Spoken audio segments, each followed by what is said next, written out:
All right, looks like we're live once again. Tuesday morning. So tomorrow morning will be the lunar eclipse. The moon will be in Sagittarius and the sun is in Gemini. So Gemini, rejoice. Happy birthday to all you Gemini out there in happy land. You guys are the most socially diversified, superficial people in the zodiac. Now, I'm not saying that's true with all Gemini because some of you are aspect differently, but your key characteristics during the Gemini, Sun in Gemini transition are sociability, right? Being a social butterfly, hanging out with very different kinds of people, and typically being a little bit flaky, a little bit unreliable. So everyone has their positive and negative traits depending on which zodiacal influence you were born under. And I put a little more credit in the sages of old who spent thousands of years researching a topic, and never once did they come across the idea of folks coming from monkeys. They thought maybe dragons, dinosaurs, and all types of other speculative nonsense that goes right in with the old monkeyhood, monkey boy theory. So the sui generis manifestation of things, they've got unique imprints and prints and blueprints that create the thing. You start as a condensed particle of God force. Imagine how the sun's rays emit outward. So reverse that type of energy and condense it inward. And imagine a loving embrace all around you, focusing pure intent into a single point. That's the true seed of life there. And that cosmic seed just generates itself in expansion all over the place, constantly unfolding from within. It's a grand, mysterious phenomenon. And figuring it out is part of the Great Way. Familiarizing yourself with it and its repetitive process is a part of the Great Way. But just buying into being a monkey boy or a crossbred DNA chimera by aliens isn't going to cut it. It's just plain ignorant. Don't do it. Anyway, I've had enough of making dissertations for the meat golems, and I fully intend to rise above to the astral realm this morning. So when you get involved with the astral realm, like I did last night in Dreamland, oh my God, oh my. Y'all should have been there, and some of you probably were there, because you do work with others in those subtler planes of existence that the meat suits, the meat golems, just have no understanding of. And it takes time to cultivate enough Jing Qi and energy, Orphic energy, in order to be able to penetrate into those realms. Additionally, you need some training. It's not just a free flow of, hey, I'm going to jump right in there based on speculative storytelling. No, you have to do the work. That's why it's called the Great Work. There's work to be done. And some of you may wonder, as a neophyte, because there isn't going to be much above neophyte level in way of information on the tubulars, the tubes. All the deeper information is going to be at the level of independent study into manuscripts and the transient experience of finding a guru or a guru finding you, right? When the student's ready, the teacher appears. And so I go back to that analogy of trying to do decent ollies for the last 40 years on my skateboard. And then finally, I encounter a guru who gives me some basic techniques that really open it up for me.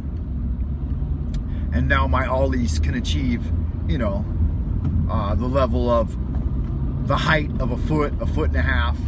And I'm getting to that point where I can start doing kick flips and heel flips and tray flips and all of that good stuff. So sometimes it's important to meet a guru, but independent practice is what allows you the opportunity to appreciate the initiation process of getting past certain cognitive thresholds and spiritual thresholds. So meeting with a guru can be of benefit.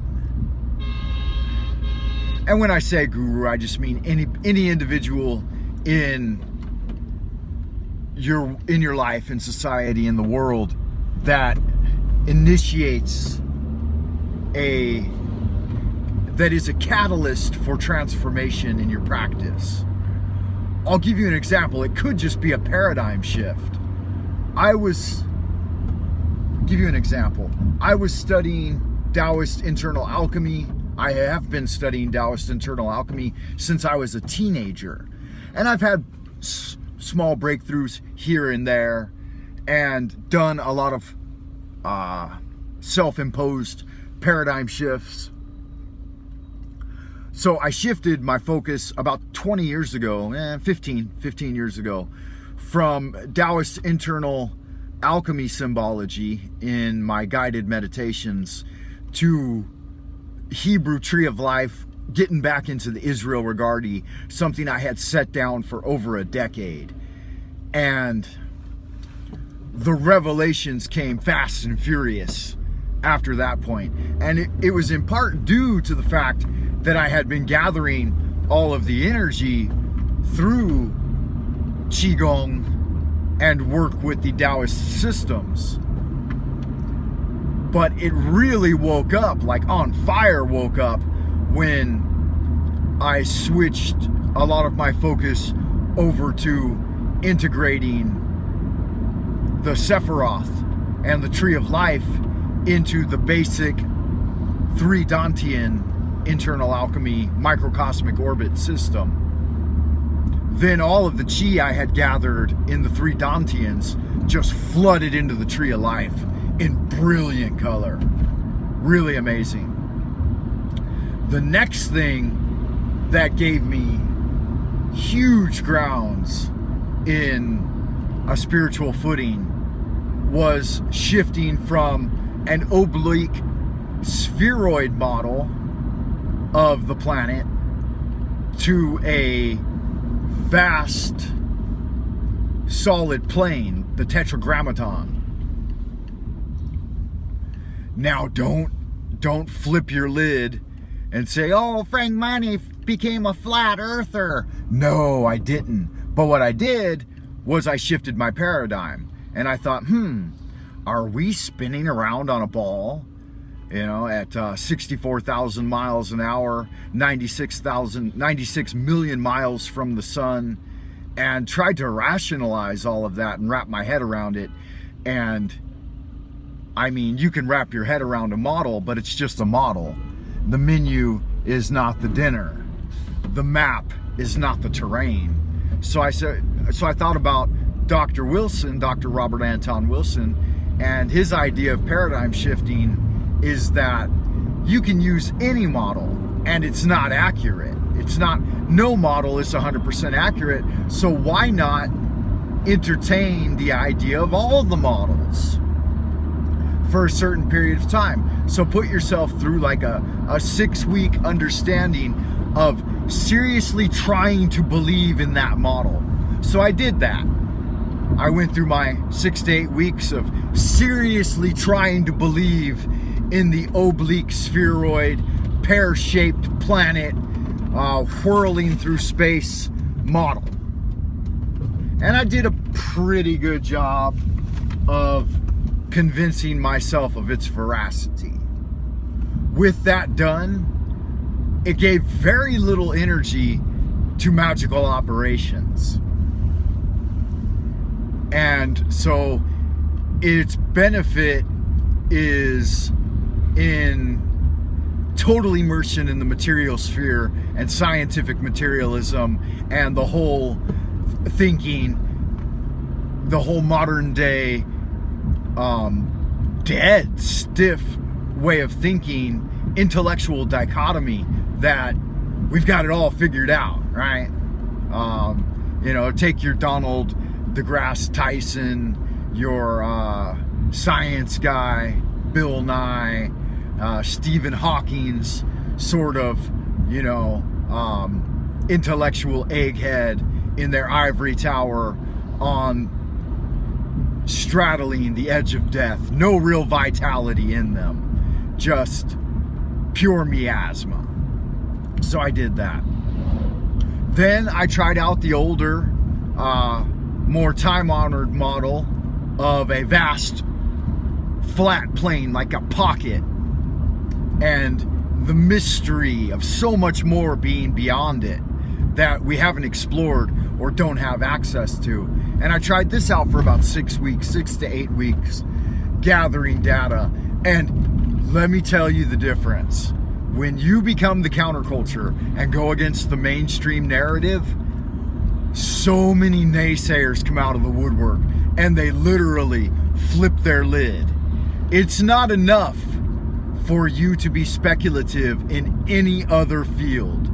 If you even put some feelers out there and say, oh, I've been gathering this data, and even tell them that you're just doing it as a temporary experiment, they become so adamantly opposed to you that it seems very telling to me that the analogy that Lao Tzu uses of a little owl or hawk holding onto its dead rodent as a grand phoenix flies over, looking for only the most pristine waters and only the most refined forms of energy, like pine sap and morning dew on the trees, and like I said, the purest, most remote bodies of virgin water, never touched or even looked upon by mankind. That's the dragon food of the phoenix. And the little hawk or whatever sees you coming by with your paradigm shifting of multicolored, polychromatic plumage, and its mind just goes bananas. It's like, oh, you're gonna steal my dead rat. And the phoenix is like, bro, I ain't interested in your meat golem dead rat. I'm flying up in here to the highest levels of spiritual enlightenment by shifting my perspective.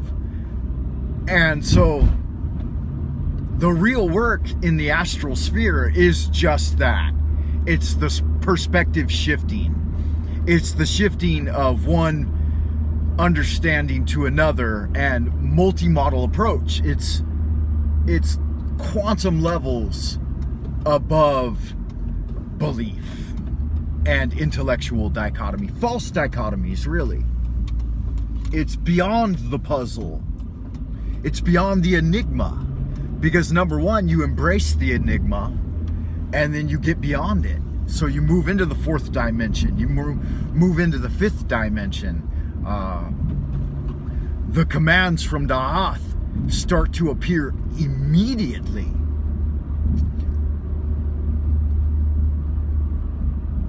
voice becomes real.